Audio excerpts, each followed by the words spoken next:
টকশোতে বসে আমার নেতাকে গালি দিবেন, আমার দলের আমিরকে গালি দিবেন, আমার পিসাবকে গালি দিবেন, ধৈর্য ধরবো, চুপ থাকবো। টকশোতে বসে আল্লাহ নবী সাল্লাল্লাহু আলাইহি ওয়াসাল্লাম বাংলাদেশের জিহ্বা ছিঁড়ে ফেলবো ইনশাআল্লাহ। আপনি আমাকে গালি দিবেন, সহ্য করব, আমার বাপকে গালি দিবেন, সহ্য করব, আমার পীরকে গালি দিবেন, সহ্য করব, আমার নেতাকে গালি দিবেন, সহ্য করব, আমার দলকে গালি দিবেন, সহ্য করব, আমার ইমামকে গালি দিবেন, সহ্য করব। কিন্তু মুহাম্মদ সাল্লাল্লাহু আলাইহি ওয়াসাল্লাম আমাদের ঈমান, আমাদের নবী আমাদের ঈমান, আমার নবীর ভালোবাসা আমাদের ঈমান। আমার নবীকে গালি দিবেন আপনাকে আমরা ছেটের মূল্য দেব না। মহাসম্মেলনের এই পর্যায়ে মহাগ্রন্থ আল কোরআন থেকে তাকরীর পেশ করবেন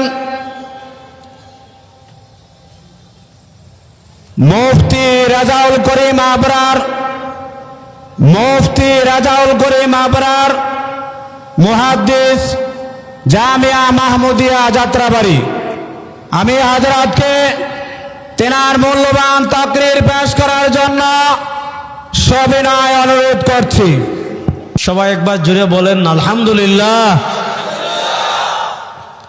হেফাজতে ইসলাম এই নামটা আমাদের আবেগের সাথে জড়িয়ে আছে।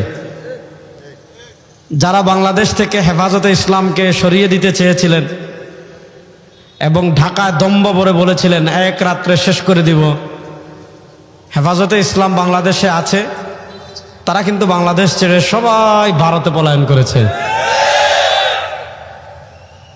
এখান থেকে স্পষ্ট মেসেজ, বাংলাদেশে ইসলামের শিকড় অনেক গভীরে এবং এই ভূমিতে ইসলামের রক্ষণাবেক্ষণের জন্য আপনি ব্রিটিশ পূর্ব যুগে যান, ব্রিটিশের আমল দেখেন, পাকিস্তানি আমল দেখেন, বাংলাদেশ আমল দেখেন, সব যুগেই ইসলামের রক্ষণাবেক্ষণের জন্য মুসলমানরা অকাতরে রক্ত বিলিয়ে দিয়েছে। আর যেই ভূমিতে ইসলামের জন্য, শানের ইসালতের জন্য মুমিনগণ রক্ত জমিনে ঢেলে দিয়েছে, ওই জমিন থেকে ইসলামের শিকড় যারা টান দিয়ে তুলতে চাইবেন, আপনাদের শিকড় ভেঙ্গে খান খান হয়ে যাবে। ইসলাম ছিল আছে থাকবে ইনশাআল্লাহ, ইসলাম ছিল আছে থাকবে ইনশাআল্লাহ। দেখেন আমাদের ইমানের দুইটা পার্ট। ইমান তো বিশ্বাসের নাম। ইমান কার নাম? বিশ্বাস। আমাদের পরিচয় আমরা মুসলিম। একটু কথা বলবেন আমার সাথে। আমাদের পরিচয় আমরা, বলেন না, আমাদের পরিচয় আমরা মুসলিম। আমাদের হিন্দুদের পূজা হচ্ছে আমাদের পাশে, তাদের পরিচয় তারা হিন্দু। আবার ডিসেম্বরে দেখবেন খ্রিস্টানরা ক্রিসমাস ডে পালন করে, বড়দিন পালন করে, তাদের পরিচয় তারা খ্রিস্টান। প্রশ্ন হলো, কারো কপালে লেখা নাই অমুক মুসলিম, কারো কপালে লেখা নাই অমুক হিন্দু, কারো কপালে লেখা নাই অমুক বৌদ্ধ। তাহলে মানুষের তো আমারও হাত আছে তাদেরও আছে, আমারও পা আছে তাদেরও আছে, আমারও চোখ আছে তাদেরও আছে, আমার কথা বলতে জিহ্বা লাগে তাদেরও লাগে, আমার খেতে মুখ লাগে তাদেরও লাগে, আমার দেখতে চোখ লাগে তাদেরও লাগে, আমার শুনতে কান লাগে তাদেরও লাগে, আমার ঘ্রাণ নিতে নাক লাগে তাদেরও লাগে, আমার হাঁটতে পা লাগে, আমার ধরতে হাত লাগে, সব কিছু তাদেরও লাগে, সব দিক থেকে সমান। তাহলে প্রশ্ন হলো পরিচয়ের ভিন্নতা কেন হলো, যে অমুক মুসলিম, অমুক এটা, অমুক সেটা, সমুক সেটা? উত্তর হলো এই পরিচয়ের ভিন্নতা হয়েছে বিশ্বাসের ভিন্নতার কারণে। বলেন, পরিচয়ের ভিন্নতা হয়েছে কিসের ভিন্নতার কারণে? আমাদের পরিচয় আমরা মুসলিম, বলেন আমাদের পরিচয় আমরা, বলেন আমাদের পরিচয় আমরা মুসলিম। ইসলাম পরিচয় ধারণ করতে হলে প্রথম মোটা দাগে দুইটা আকীদা লাগে। একটা হলো তাওহীদ, লা ইলাহা ইল্লাল্লাহ, বলেন না লা ইলাহা ইল্লাল্লাহ। আমাদের রব একমাত্র আল্লাহ। আমরা দুই খোদা বিশ্বাস করি না, আমরা তিন খোদা বিশ্বাস করি না, আমরা চার খোদা বিশ্বাস করি না, আমরা একত্ববাদী, আমরা দ্বিত্ববাদীও না, আমরা তৃত্ববাদীও না, আমরা বহুত্ববাদীও না। আমরা বলি লা ইলাহা ইল্লাল্লাহ। আমাদের আল্লাহ, আমাদের রব একমাত্র, বলেন আমাদের রব একমাত্র আল্লাহ। এজন্য কালিমা তাইয়্যিবা দেখবেন দুইটা পার্ট, লা ইলাহা ইল্লাল্লাহ তাওহীদ, সাথে আমার নবীর রিসালাত আছে মুহাম্মাদুর রাসূলুল্লাহ। কালিমা শাহাদা দেখবেন দুইটা পার্ট, আশহাদু আল্লা ইলাহা ইল্লাল্লাহ ওয়াহদাহু লা শারীকা লাহ তাওহীদ, সাথে পাবেন আশহাদু আন্না মুহাম্মাদান আবদুহু ওয়া রাসূলুহু রিসালাত। এখন আপনি যদি মুমিন হতে হয়, আপনি যদি ইসলামের ছায়াতলে আশ্রয় নিতে হয়, আপনি যদি মুসলিমদের লিস্টে আপনার নাম যুক্ত করতে হয়, আপনাকে লা ইলাহা ইল্লাল্লাহ মানতে হবে, আপনাকে মুহাম্মাদুর রাসূলুল্লাহ মানতে হবে, আপনাকে তাওহীদও মানতে হবে, আপনাকে রিসালাতও মানতে হবে। কেউ যদি বলে আমি আল্লাহ মানি, এক আল্লাহ মানি, জান্নাতও মানি, জাহান্নামও মানি, কবরও মানি, হাসরও মানি, নাসরও মানি, ফিরিস্তাও মানি, মিজানও মানি, পুলসিরাত মানি, সব বিশ্বাস করি, কোনো সমস্যা নাই, তবে কালিমা তাইয়্যিবার দ্বিতীয় যে পার্ট আছে মুহাম্মাদুর রাসূলুল্লাহ, এটা বিশ্বাস করি না। তার ঈমান আছে না নাই?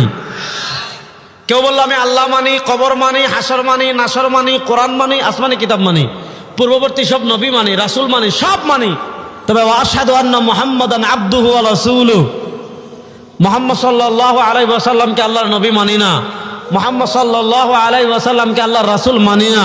যদি কেউ বলে মানি না, সে মুসলমান না কাফের? যদি বলেন তার ঈমান আছে না নাই? তাহলে আমাদের কালিমা ঈমানের দুইটা পার্ট, একটা পার্ট হলো তাওহীদ, বলেন একটা পার্ট হলো কি? তাওহীদ। আরেকটা পার্ট হলো রিসালাত, বলেন একটা পার্ট হলো তাওহীদ, আরেকটা পার্ট হলো রিসালাত। আমরা তাওহীদও মানি, আমরা রিসালাতও মানি। কেউ যদি পূর্ণাঙ্গ মুমিন হতে হয়, তাকে তাওহীদও মানতে হবে, তাকে রিসালাতও মানতে হবে। কেউ যদি রিসালাত মানে তাওহীদ না মানে, সেও কাফের। কেউ যদি তাওহীদ মানে রিসালাত না মানে, সেও কাফের। রিসালাতে অনেক গুরুত্বপূর্ণ আকীদা আছে। রিসালাতের গুরুত্বপূর্ণ আকীদার মধ্যে একটা আকীদা হলো খতমে নবুয়ত। আমাদের নবী শেষ নবী, বলেন আমাদের নবী। সবাই কথা বলেন না কেন? আমাদের নবী। আচ্ছা, কেউ বললো আমি আল্লাহ মানি, কোরআনও মানি, নবীও মানি, সব মানি, কিন্তু শেষ নবী মানি না, সে মুসলমান না কাফের? কাফের। আমি খতমে নবুয়তের লম্বা ব্যাখ্যা করবো না, যেহেতু আমি আলোচনার সামনে আগাবো, সময় কম, এজন্য খতমে নবুয়ত সম্পর্কে এতটুকু কথা বললাম। আসেন, নবী করিম সাল্লাল্লাহু আলাইহি ওয়াসাল্লামের সম্মান কত, এটা পরে বর্ণনা করবো, আগে একটা আওয়াজ শুনেন। দুনিয়াতে আল্লাহ তাআলা আমাদেরকে সবচেয়ে বড় যে নিয়ামত দান করেছেন, সে নিয়ামতের নাম হলো ঈমান। বলেন সে নিয়ামতের নাম হলো, যুবকদের আওয়াজ চাই, সেই নিয়ামতের নাম হলো। আমার হাত চলে যেতে পারে, আমার পা চলে যেতে পারে, আমার চোখ চলে যেতে পারে, আমার ঘর চলে যেতে পারে, আমার বাড়ি চলে যেতে পারে। সাহাবায়ে কেরাম রিদওয়ানুল্লাহি আলাইহিম আজমাইনের জীবনী থেকে আমরা শিক্ষা নিয়েছি, আল্লাহ নবী সাল্লাল্লাহু আলাইহি ওয়াসাল্লামের জীবনী থেকে আমরা শিক্ষা নিয়েছি। আমাদের ঘর ছাড়তে পারি, বাড়ি ছাড়তে পারি, সন্তান ছাড়তে পারি, স্ত্রী ছাড়তে পারি, দেশ ছাড়তে পারি, জান দিয়ে দিতে পারি, কোন মুসলমান কখনো ঈমান ছাড়তে পারে না। কোন মুসলমান কখনো ঈমান ছাড়তে পারে? ঈমানের ব্যাপারে নো কম্প্রোমাইজ, ইমামের ব্যাপারে, ঈমানের ব্যাপারে কোনো আপোষ চলবে না। আপনি আমাকে গালি দিবেন, সহ্য করব, আমার বাপকে গালি দিবেন, সহ্য করব, আমার পীরকে গালি দিবেন, সহ্য করব, আমার নেতাকে গালি দিবেন, সহ্য করব, আমার দলকে গালি দিবেন, সহ্য করব, আমার ইমামকে গালি দিবেন, সহ্য করব। কিন্তু মুহাম্মদ সাল্লাল্লাহু আলাইহি ওয়াসাল্লাম আমাদের ঈমান, আমাদের নবী আমাদের ঈমান, আমার নবীর ভালোবাসা আমাদের ঈমান। আমার নবীকে গালি দিবেন, আপনাকে আমরা চেটের মূল্য দেব না।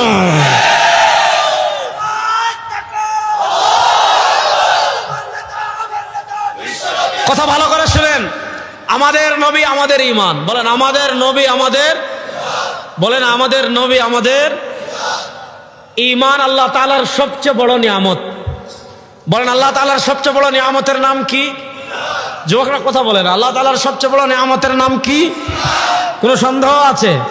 তাহলে বলেন ঈমান ভঙ্গের কারণ আছে না নাই? ঈমান ভঙ্গের একটা কারণ হলো, কেউ যদি নবী করিম সাল্লাল্লাহু আলাইহি ওয়াসাল্লামকে গালি দেয়, কেউ যদি নবী করিম সাল্লাল্লাহু আলাইহি ওয়াসাল্লামকে নিয়ে কটূক্তি করে, কেউ যদি নবী করিম সাল্লাল্লাহু আলাইহি ওয়াসাল্লামের শানে মানহানিকর কথা বলে, কেউ যদি নবী করিম সাল্লাল্লাহু আলাইহি ওয়াসাল্লামকে আপনার নানাভাবে খাটো করে, নবী করিম সাল্লাল্লাহু আলাইহি ওয়াসাল্লামের সমালোচনা করে, পৃথিবীর সবচেয়ে নিকৃষ্ট মুরতাদ, পৃথিবীর সবচেয়ে নিকৃষ্ট কাফের, পৃথিবীর সবচেয়ে নিকৃষ্ট বেঈমান, যে আমার নবীকে গালি দিবে, যে আমার রাসূলকে গালি দিবে, যে আমার নবীকে সমালোচনা করবে, আমাদের কাছে কুকুরের দাম আছে, সে কুকুরের চেয়ে আরো নিকৃষ্ট। আমাদের কাছে বান্দরের দাম আছে, সে বানরের চেয়ে আরো নিকৃষ্ট। সে ছাগলের চেয়ে আরো নিকৃষ্ট, সে গরুর চেয়ে আরো নিকৃষ্ট। ঠিক না? ঠিক? আপনারা ঠিক বললেও ঠিক, না বললেও ঠিক। মাসালা সহজ, শুনেন। ইমাম কাজী খান রাহিমাহুল্লাহ, এটা মাসালা শুনেন। ইমাম কাজী খান রাহিমাহুল্লাহ ফতোয়া কাজী খানে লিখেছেন, কোন ব্যক্তি যদি এই কথা বলে কানা রাসূলুল্লাহ সাল্লাল্লাহু আলাইহি ওয়াসাল্লাম তাওয়ীল আদ-দাফ ইউরিদু ইস্তিগফাফা ফাকাদ কাফার, শানে রিসালাতের মাসালাটা এত স্পর্শকাতর। কোন মুসলমান যদি এই কথা বলে আল্লাহ নবী সাল্লাল্লাহু আলাইহি ওয়াসাল্লামের নখ মুবারক লম্বা ছিল, শুধু এই কথা বলেছে যে কানা রাসূলুল্লাহ সাল্লাল্লাহু আলাইহি ওয়াসাল্লাম তাওয়ীল আয-যাফর, আল্লাহ নবী সাল্লাল্লাহু আলাইহি ওয়াসাল্লামের নখ মুবারক লম্বা ছিল, এই কথা বলেছে। কেন বলেছে? ইউরিদ ইস্তিগফাফ, তামাশা করে, মানে আল্লাহ নবী সাল্লাল্লাহু আলাইহি ওয়াসাল্লাম মস্কারি করে এই কথা বলেছে যে আল্লাহ নবী সাল্লাল্লাহু আলাইহি ওয়াসাল্লামের নখ মুবারক লম্বা ছিল। ফাকাত কাফার, যদি তামাশাত চলে এই কথা বলে আল্লাহ নবী সাল্লাল্লাহু আলাইহি ওয়াসাল্লামের নখ মুবারক লম্বা ছিল, এই কথা বলতে দেরি, সে মুরতাদ হতে দেরি না। এই কথা বলতে দেরি, সে মুরতাদ হতে দেরি না। কেউ যদি এই কথা বলে আম্মা জান আয়েশা রাদিয়াল্লাহু তাআলা আনহাকে আল্লাহ নবী সাল্লাল্লাহু আলাইহি ওয়াসাল্লাম বিয়ে করেছেন, তখন আম্মা জান আয়েশা রাদিয়াল্লাহু তাআলার বয়স কত ছিল? 6 বছর। আর যখন তাকে ঘরে তুলে নিয়ে এসেছেন তখন তার বয়স কত ছিল? 9 বছর। শুনেন, আমাদের দেশে অনেকে আছে, অনেক কুপণ্ডিত আছে, শুনেন, টকশুতে বসে আমাকে গালি দিবেন, কথা কমু না, চুপ থাকবো। টকশুতে বসে আমার নেতাকে গালি দিবেন, আমার দলের আমিরকে গালি দিবেন, আমার পিসাবকে গালি দিবেন, ধৈর্য ধরবো, চুপ থাকবো। টকশুতে বসে আল্লাহ নবী সাল্লাল্লাহু আলাইহি ওয়াসাল্লামের শানের দিকে একটা কথা বলবেন, বাংলাদেশের জিহ্বা ছিঁড়ে ফেলবো ইনশাআল্লাহ। বাংলাদেশে এখন 2023 না, এখন 2013 না, এখন হলো 2025। বলেন এখন 2013 না, এখন হলো 2025। 2024-এ ভারতের আধিপত্যবাদকে পরাজিত করেছি। 2024-এ বুলেটের সামনে দাঁড়িয়ে স্বৈরাচারের মোকাবেলা করেছি। 2024-এর পরবর্তীতে বাংলাদেশে আপনি মুক্ত চিন্তা চর্চা করেন, আমাদের আপত্তি নাই। আপনি নাস্তিক হন, আমাদের আপত্তি নাই। আপনি বেঈমান হন, আমাদের আপত্তি নাই। আপনি মুশরিক হন, আমাদের আপত্তি নাই। আপনি মুরতাদ হন, আমাদের আপত্তি নাই। আমার নবীকে নিয়ে কটূক্তি করলে, যে জিহ্বা আমার নবীকে নিয়ে কটূক্তি করবে, সেই জিহ্বা ছিঁড়ে ফেলবো।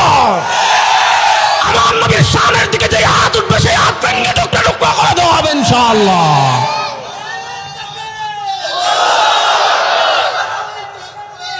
শোনেন, আল্লাহ নবী সাল্লাল্লাহু আলাইহি ওয়াসাল্লাম দেখবেন টকশুতে বসে বলে কি যে আল্লাহ নবী সাল্লাল্লাহু আলাইহি ওয়াসাল্লাম বাল্য বিয়ে করেছেন। কথা ভালো করে বুঝেন। এই কথা যদি সে তাচ্ছিল্য করে বলে, মনোযোগ, কেউ যদি আল্লাহ নবী সাল্লাল্লাহু আলাইহি ওয়াসাল্লাম বাল্য বিয়ে করেছেন, এই কথা যদি কেউ তাচ্ছিল্য করে বলে, তার ঈমান আসে না গেছে? বলেন, তার ঈমান আসে না গেছে? দেখেন, নবী করিম সাল্লাল্লাহু আলাইহি ওয়াসাল্লাম আম্মা জান আয়েশা রাদিয়াল্লাহু তাআলাকে বিয়ে করেছেন। আল্লাহ নবী সাল্লাল্লাহু আলাইহি ওয়াসাল্লাম আম্মা জান আয়েশা রাদিয়াল্লাহু তাআলাকে বিয়ে করার কারণে প্রশ্ন হলো বাংলাদেশি ব্লগারদের, বাংলাদেশি নাস্তিকদের, ওরিয়েন্টালিস্টদের, মুক্তমনাদের, ব্লগারদের, বুদ্ধিজীবীদের এত আপত্তি। প্রশ্ন হলো, ইসলামের প্রথম 1250 বছরের ইতিহাস দেখেন, ইসলামের প্রথম শতাব্দীর ইতিহাস দেখেন। আল্লাহ নবী সাল্লাল্লাহু আলাইহি ওয়াসাল্লাম যখন আরবে ইসলামের দাওয়াত দেওয়া শুরু করেছেন, মক্কার কাফেরেরা তার বিরুদ্ধে দাঁড়িয়েছে, মদিনার ইহুদিরা তার বিরুদ্ধে দাঁড়িয়েছে।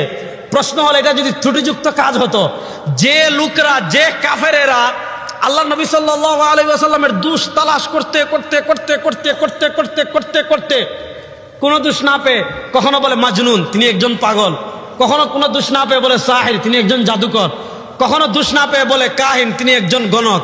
প্রশ্ন হলো, যদি এটা দোষের কিছু হতো, তাহলে এরা সবার আগে দোষ সাব্যস্ত করতো মক্কার কাফেরেরা, সবার আগে দোষ সাব্যস্ত করতো মদিনার ইহুদিরা, সবার আগে দোষ সাব্যস্ত করতো প্রথম শতাব্দীর, দ্বিতীয় শতাব্দীর,